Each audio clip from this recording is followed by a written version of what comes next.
400 seat का नारा धड़ाम हुआ तो आरएसएस एक सीट का फॉर्मूला लेकर आया। लखनऊ से 2300 किलोमीटर दूर ऐसा क्या हो रहा था कि राहुल गांधी और अखिलेश यादव के बीच सियासी कान खड़े हो गए। जिस केरल में बीजेपी और आरएसएस के 300 से ज्यादा कार्यकर्ताओं की राजनीतिक हत्या हुई, वहां मोहन भागवत कौन सा रास्ता दिखाना चाहते हैं? केरल में ऐसा क्या है जो बीजेपी के भविष्य को बचा सकता है, जो यूपी में होने वाले चुनाव को बदल सकता है? जिस बीजेपी के पास 240 सीटें हैं, उस बीजेपी को आरएसएस एक सीट वाला मॉडल क्यों समझा रही है? आरएसएस ऐसा क्या दिखाना चाहता है कि बीजेपी मोदी के राज में 10 साल सत्ता में रहकर भी नहीं देख पाई? अखिलेश यादव और तेजस्वी यादव की पूरी टीम आरएसएस की पलक्कड़ में हो रही बैठक पर क्यों रिसर्च कर रही है? इस बात को समझने के लिए पहले केरल में बीजेपी के इतिहास में पहली जीत और आरएसएस की नींव पर बात करनी चाहिए। आरएसएस क्या बताना चाहता है ये आपको समझना होगा। मोदी और शाह की जोड़ी आरएसएस की कौन सी बात नहीं समझ पा रही है, ये सब केरल की बैठक में ही कैसे छिपा है?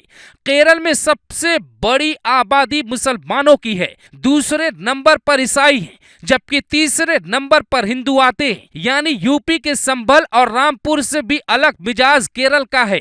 लेकिन ऐसा क्या है जो खुली आंखों से बीजेपी नहीं देख पाई? जो बीजेपी कार्यकर्ता नतीजों के बाद से डर रहे हैं, क्या आरएसएस उन्हें यह दिखाना चाहता है शेर के मुंह में हाथ डालकर कैसे जबड़ा खींचा जाता है? बीजेपी विपक्ष की पिच पर बैटिंग कर रही है, विपक्ष के यॉर्कर पे बोल्ड भी हो रही है। राहुल और अखिलेश यादव हिंदुओं को जाति में बांटने का नारा मजबूत कर रहे हैं, जिसका नतीजा यह है कि समाज में दो तरीके के लोग एक्टिव हो चुके हैं। पहले वो जो चाहते हैं कि बीजेपी को जातिवाद की जाल में ऐसा उलझाया जाए कि वो हिंदुत्व की राह भूल जाए, और दूसरे वो जो बीजेपी को दोबारा स्थापित होने से रोकना चाहते हैं। और आरएसएस के सामने सबसे बड़ी चुनौती यही है कि वो कैसे दुनिया को फिर से ये बताएं कि दुनिया भर में हिंदुओं की रक्षा करने वाली अगर कोई पार्टी है तो वो इकलौती बीजेपी ही है। बांग्लादेश पर योगी का दिया गया ये बयान, जिसमें योगी ने कहा कटेंगे तो बटेंगे, शायद आरएसएस के इशारे पर ही दिया गया लगता है।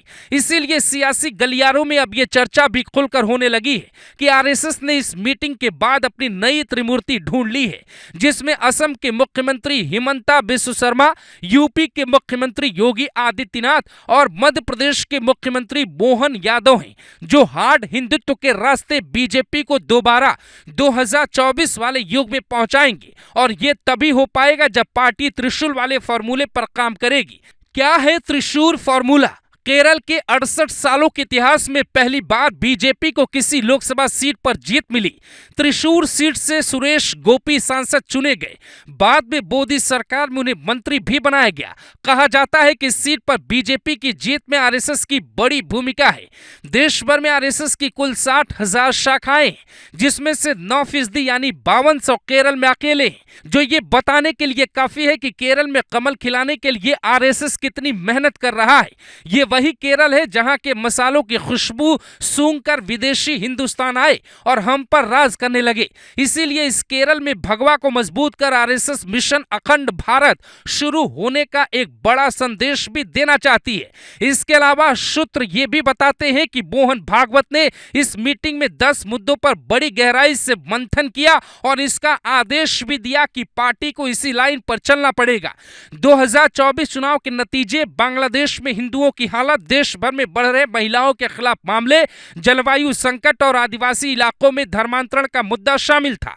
बीजेपी के ये जो नेता इन मुद्दों को तेजी से उठा रहे हैं, उन्हें बड़ी जिम्मेदारी मिल सकती है, चाहे वो निशिकांत दुबे जैसे सांसद हो या योगी आदित्यनाथ जैसे सीएम। इस मीटिंग के बाद आरएसएस ने इस बार साफ कर दिया है कि 2024 चुनाव में हमने डिफेंसिव मोड में रहकर जो गलती की वो अब नहीं दोहरानी। हमें जनता को साफ साफ बताना बताना है कि सेना और राष्ट्र के लिए हमने क्या किया है, देश की आंतरिक सुरक्षा से लेकर बाहरी सुरक्षा तक को कितना मजबूत किया है। आप शायद ये जानकर हैरान हो जाएंगे कि आरएसएस जिसमें सभी जातियों के लोग होते हैं, उसका कोई भी अध्यक्ष अब तक पिछड़ा नहीं बना। अब तक 5 अध्यक्ष ब्राह्मण और 1 ठाकुर रहे, फिर भी किसी तरीके का कोई सवाल नहीं उठा। हो सकता है राहुल गांधी से लेकर भी आने वाले दिनों में सवाल उठाएं, लेकिन राहुल अखिलेश का जवाब अब कैसे देना है, ये प्लान आरएसएस ने इस बार बड़ी सटीक तरीके से बनाया है और ये बीजेपी को संदेश पहुंचाने की कोशिश की है कि जब केरल के भीतर बीजेपी को जिंदा करने के लिए लाख कोशिश की गई, तो फिर जाति के एंगल में फंसकर राहुल और अखिलेश यादव की पिच पर बैटिंग करने के बजाय बीजेपी को यह बताना होगा कि दुनिया में इकलौती पार्टी है जो हिंदुओं के बारे में काम करना चाहती है